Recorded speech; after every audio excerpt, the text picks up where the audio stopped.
सुरुवातीला एक महत्त्वाची बातमी। ठाकरेंची सेना मनसे एकत्रित लढणाऱ्या बेस्ट पतपेढीची चौकशी होणार।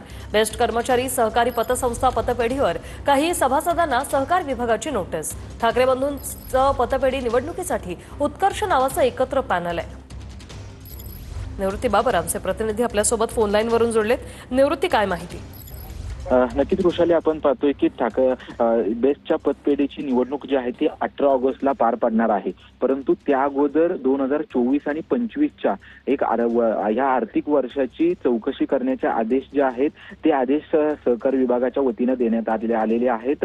गेल्या 9 वर्षांपासून ठाकरेंच्या शिवसेनेची ह्या बेस्टच्या पतपेढीवरती सत्ता होती, परंतु गेल्या 1 वर्षामध्ये काही आर्थिक व्यवहारामध्ये तफावत असल्याच्या तक्रारी ज्या आहेत त्या आल्या होत्या आणि त्यामुळे या पतपेढीच्या 1 वर्षाच्या कालावधीची चौकशी होईल यासाठी द्विसदस्यीय समिती देखील गठीत करण्यात आलेली आहे आणि या समितीच्या माध्यमातून चौकशी होणार आहे। आपण पाहतोय की दोन्ही ठाकरे बंधू एकत्रित येणार अशी चर्चा होती, परंतु त्यांचे बेस्ट पतपेढीच्या निवडणुकीमध्ये हे दोन्ही ठाकरे बंधू एकत्रित आलेत। 21 जागांसाठी खरं तर निवडणूक होते, परंतु 19 जागा ठाकरेंची शिवसेना लढते, 2 जागा ज्या आहेत ती मनसे लढते। परंतु त्या अगोदर ज्या 1 वर्षांच्या कालावधीमध्ये म्हणजे गेल्या अगोदर 9 वर्षांच्या कालावधीमध्ये ठाकरेंची सत्ता जी आहे ती ह्या पतपेढीवरती होती, परंतु गेल्या 1 वर्षाच्या ज्या ह्या संपूर्ण कारभाराची जी आहे ती चौकशी केली जाणार आहे। त्याच्यामुळे या चौकशीमध्ये काय साध्य होतं हे पाहणं महत्त्वाचं।